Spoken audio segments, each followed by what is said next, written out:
Michael Kraft, and I'm the president of CB Fisk. Today, I and 8 of my colleagues from Gloucester are thrilled to be here with all of you for the dedication of Gracie Pearl, Fisk Opus 153.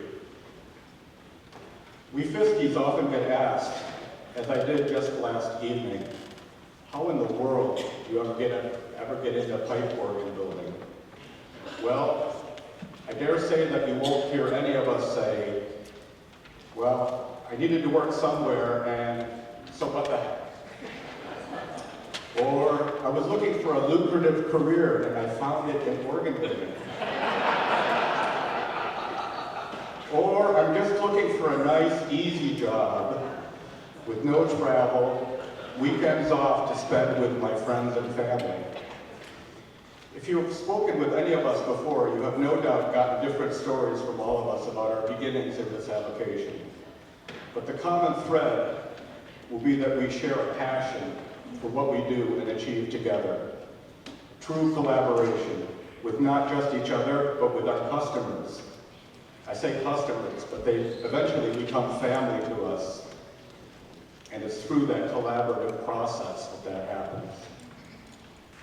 Organ building is meticulous, painstaking, often frustrating, detailed work on projects that often seem glacial in their development, design, construction, installation, and voicing.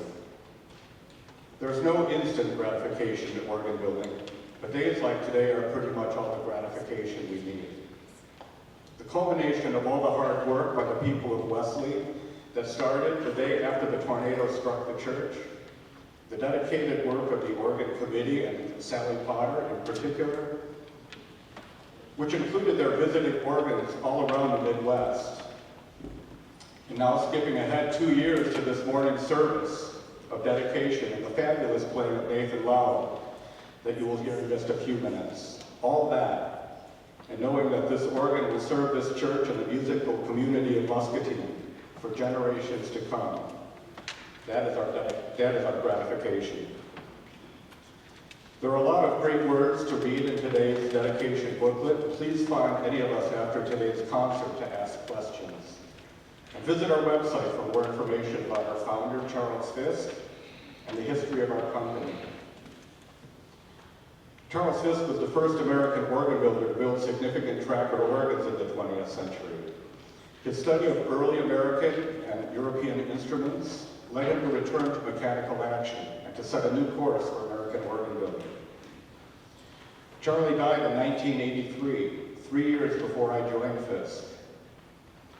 I'd already come to know his instruments in my organ studies, learning how one could use good, sensitive mechanical key action, buoyant, human-like winding, and well-voiced pipes to express organ music in a very nuanced and personal way.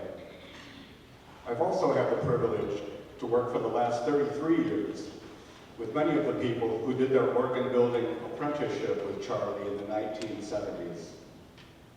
One of those people is our Vice President and Tonal Director, David Pike.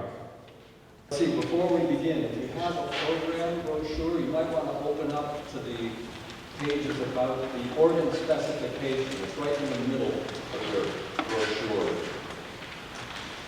It's a little difficult to read.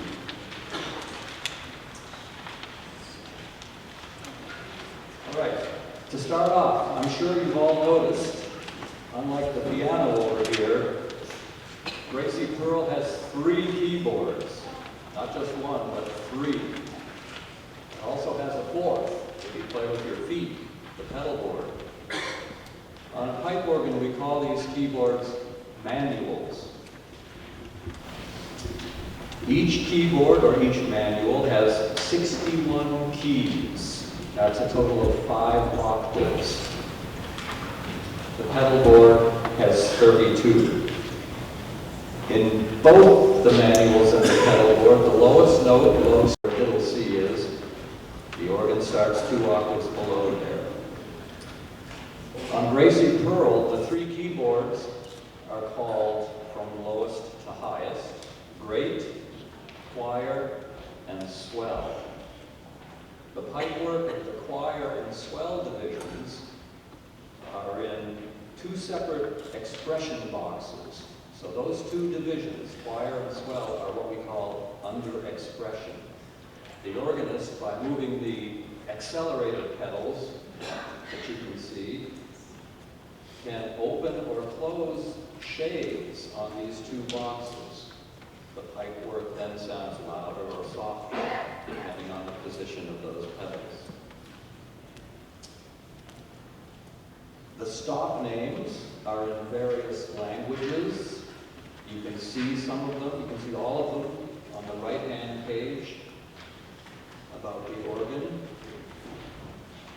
There are names that reflect the stops in various provenances, including German Baroque, French Classical, French Romantic, and some of the names even indicate the details of the construction of the pipes of that stop. You'll also notice on the stop list that the stop names all have a number associated with them.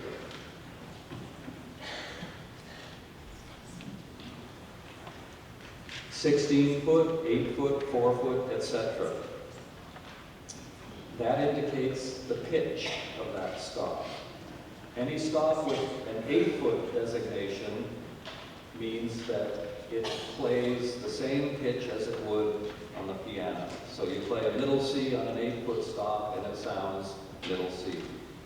A 16-foot stop sounds an octave below that. So you play the middle C note and it sounds an octave below. 4-foot sounds an octave higher. 2-foot, an octave higher yet. The largest pipes in this organ are 16 feet tall. One of them is right over here. That tallest wooden pipe in the niche is a 16-foot C. There are other 16-foot pipes inside the organ. The shortest pipe is 1/16 foot C. That's a pipe whose speaking length is about 3/4 of an inch. Okay? That plays a pitch of over 8,000 hertz. So, unlike any other musical instrument, the organ has a huge spectrum, pitch spectrum from bottom to top. About the pipes themselves, if you have a pipe, say it's this long, if you cut that length in half, that pipe will speak an octave higher, exactly. If you take that same pipe and stop one end, it will speak an octave lower.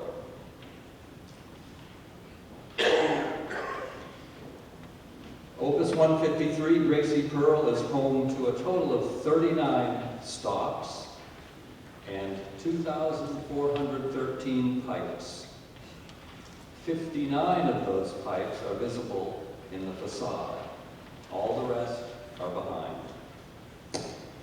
The case that you see is made of quarter-sawn white oak, the very same wood that these beautiful pews are made of, by the way. The console surround, where Michael is seated, is of black walnut, including the beautiful, rather exotic veneer of the music rack. The keyboards themselves, the naturals, are capped with grenadille, that's a wood, and the sharps are made of rosewood that's capped with cow bone. We can't use ivory anymore, so we use cow bone. The pedal keys, the naturals, are capped with maple, and the sharps with ebony. Interior parts of the organ are made of various woods, including more of that quarter-sawn white oak, maple, and poplar. Inside the organ, the pipes are made of various alloys of metal, and some are even made of wood. The metal pipes we make at our shop, beginning with casting the metal itself. We cast essentially 3 different alloys. All of them are alloys of lead and tin. On one extreme, we cast an alloy pure lead. On the other end of the spectrum, we cast a 75% tin, 25% alloy. All of the metal we customarily hammer in sheets before it's made into pipes. We have a house-built pneumatic hammering machine. If you want to find out what that's like, talk to Terry, wherever he is. He will tell you. He's over there. We hammer the metal. It's something that the builders did back in the 17th, 18th, even the 19th centuries in Europe. The hammering fills in any pores that may be there as a result of the casting process. And it also makes the metal more rigid and therefore more sonorous. So it's actually good for the tone of the pipes. A question we often get asked is, why are they called stops? I'm sure you all know the expression, pull out all the stops. That's an organ metaphor. Okay? If you were to pull out all these stops and play a chord, it would probably frighten you. It's full organ. The pipe organ's beginnings can be traced back to the Greek engineer Ctesibios in 270 BC. The first archaeological evidence of a pipe organ dates from 228 AD at the Roman city of Aquincum, near present-day Budapest. These early organs were designed, believe it or not, to be weapons of war, to frighten people at the approach of the Greek or Roman armies. They were portable, and they were very loud. The more ranks of pipes they contained, the grander and scarier they sounded. Wind pressure to drive the pipes was created by a reservoir of water, and therefore the name hydraulis was given to them. The pipe construction was not unlike that found in a 19th century steam calliope, which, as you know, were built for maximum volume in the outdoors. Ironically, by the 9th century or so, this instrument of battle had made its way into the church.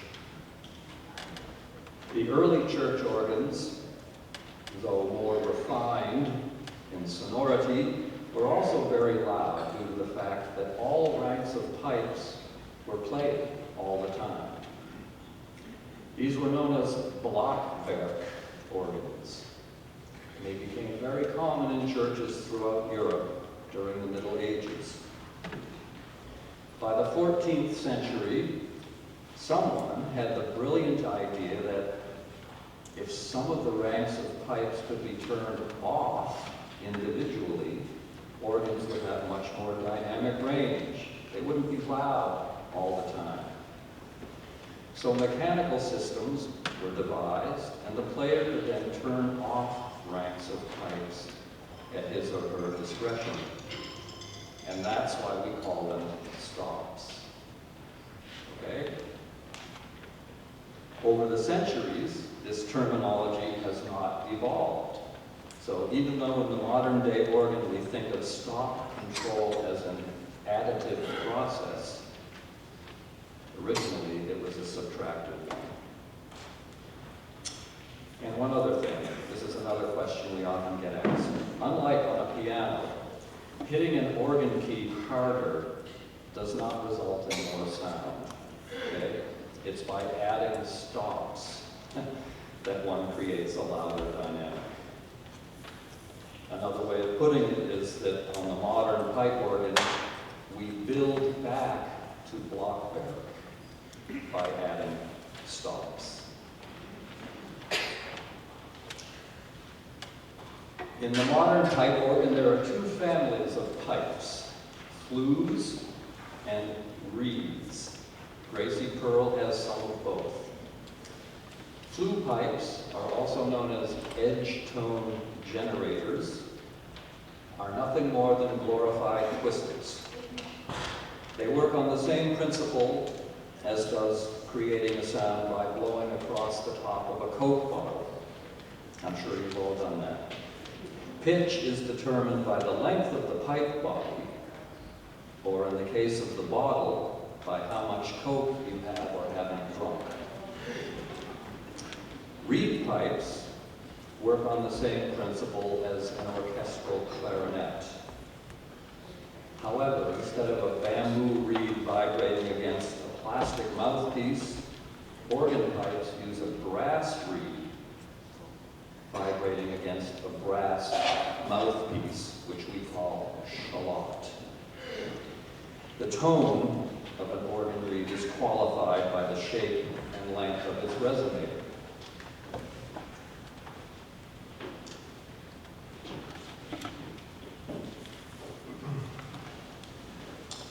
Stop knobs control what we call sliders, which are long strips of, in our case, plastic, Lexan plastic, that move back and forth when you pull or retire the stop knob.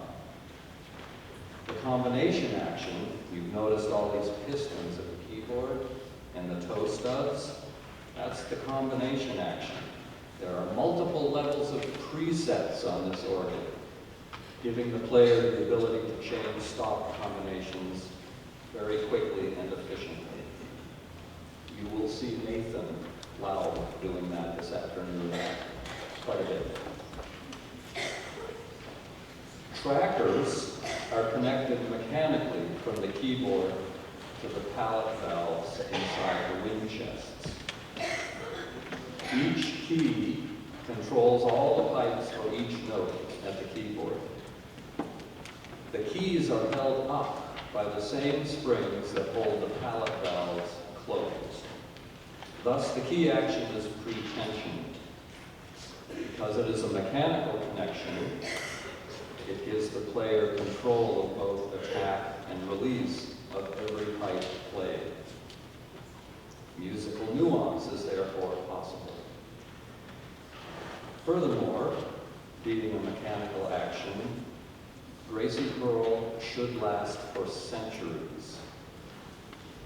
I've played an organ in the Valais in Switzerland that was built in the 14th century. It's the oldest playable organ in the world. The other great thing about mechanical key action is that maintenance is very straightforward. You can actually, if there's a problem, you go back inside the organ and you can trace along the mechanics and find just where the problem is.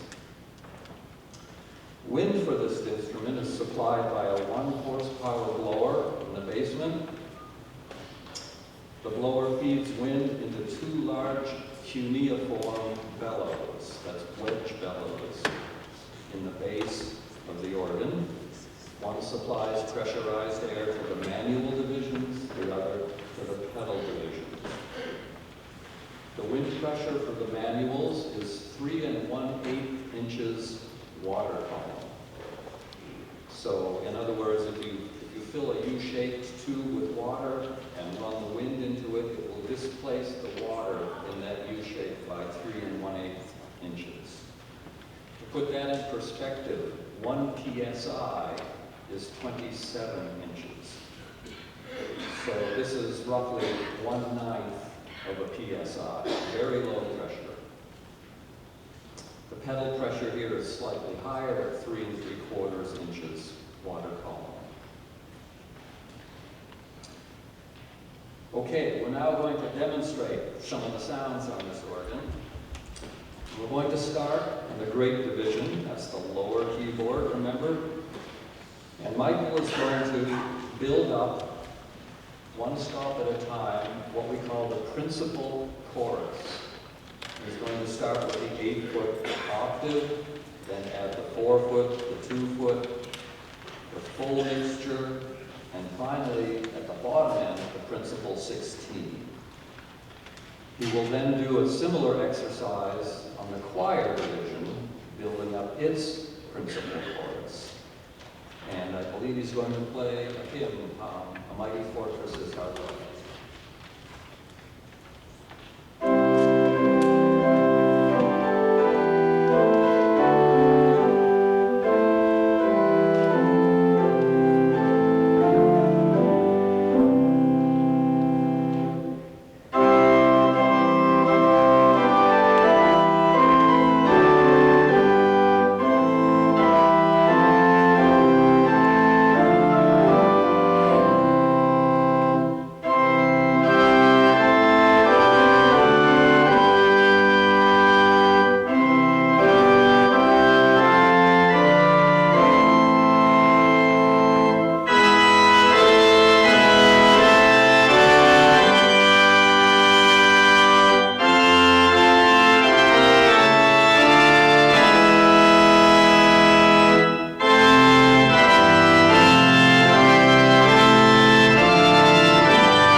Let's see, next we'll hear something completely different, which is the solutional stop on the grate.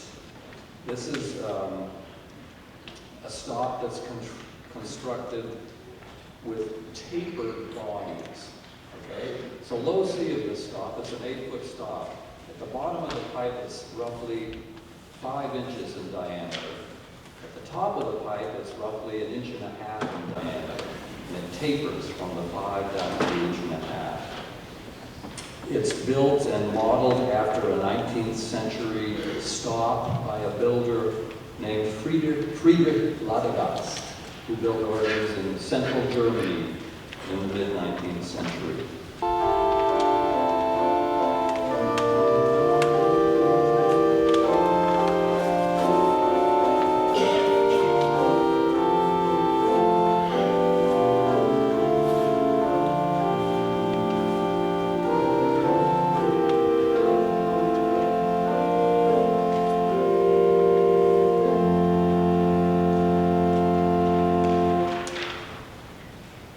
E.M. Skinner, very famous American organ builder, adopted that stop. And he called it an Erzähler, which in German means storyteller. We're going to contrast that German romantic string with a French romantic string. On the swell division of this organ, there are 2 of those, the viol de gamba and the voix céleste. These are made with cylindrical bodies, very narrow cylindrical bodies, and they have special mouthpieces called harmonic bridges that give them this characteristic French kind of twangy tone. And the voix céleste is deliberately tuned sharp to the gamba, and it creates this really warm, rich sound like, say, a string section in an orchestra might make. And Michael's going to demonstrate this. It's a beautiful piece by Louis Vierne, late 19th, early 20th century French composer, called Berceuse, or Cradle Song.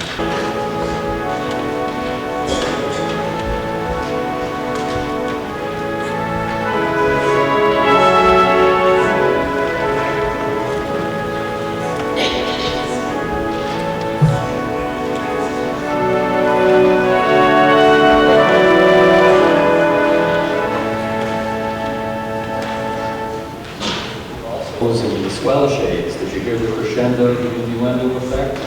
Pretty amazing. Okay, while we're speaking of French romantic sounds, back to the great division. There's a French romantic harmonic flute on this organ.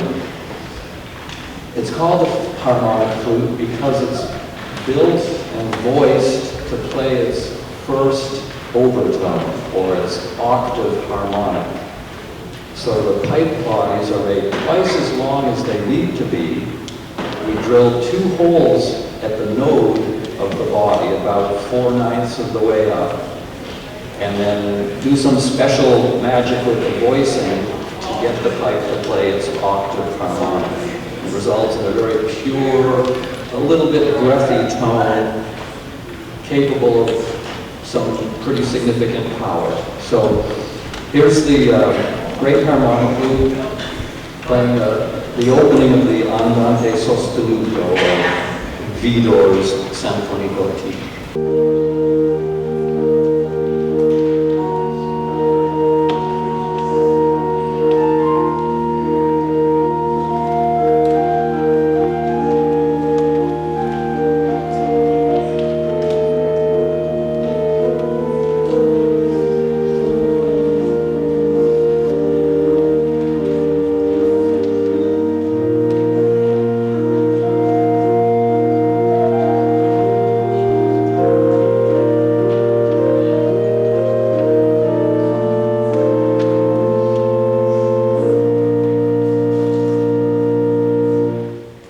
Go to the choir division now and hear 2 other flute stops, very different from that harmonic flute.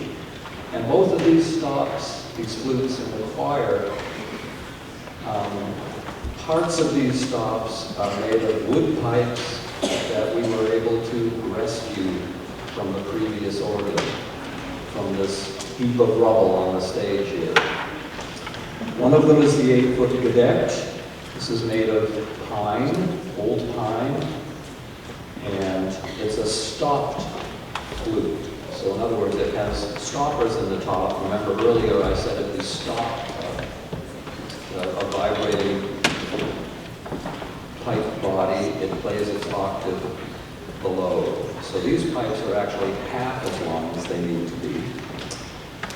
And then the flute conique, 4-foot, is, we were able to save almost 2 octaves, the bottom 2 octaves of this stop.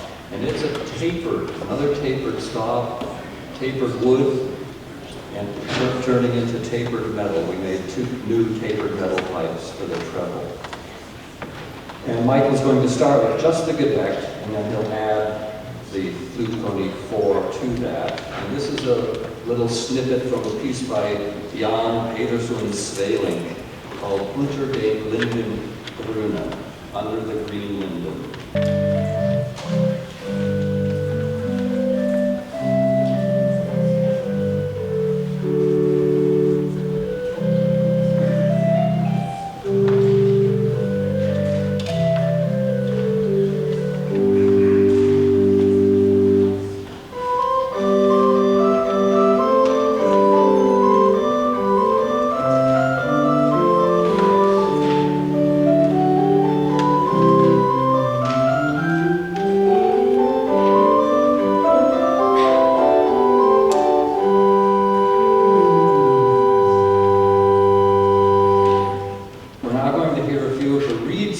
That I mentioned earlier, starting with the German trumpet on the great division.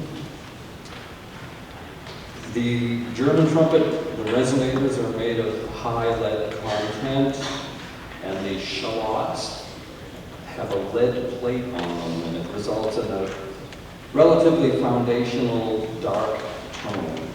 And you'll hear it as the solo voice. Michael will play the first part of Bach's chorale prelude, Lock It Out.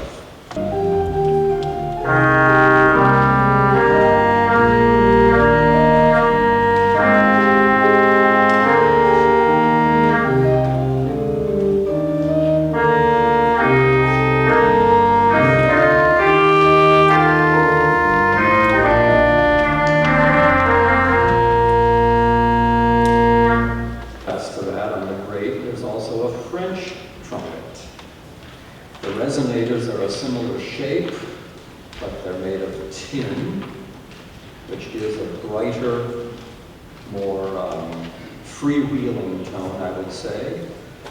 And the shallots are open and made of brass. And here's a little piece, Basse de Trompette by Louis-Nicolas Clérambault.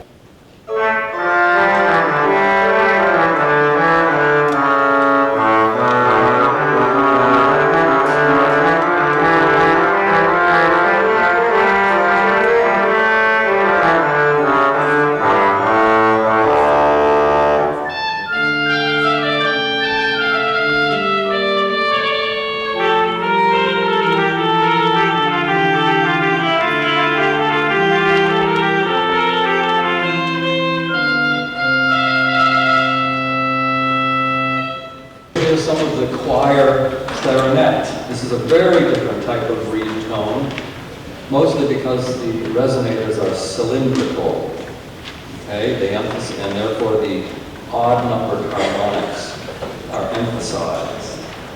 And here's a Gracie de Chrome horn by Cooperman.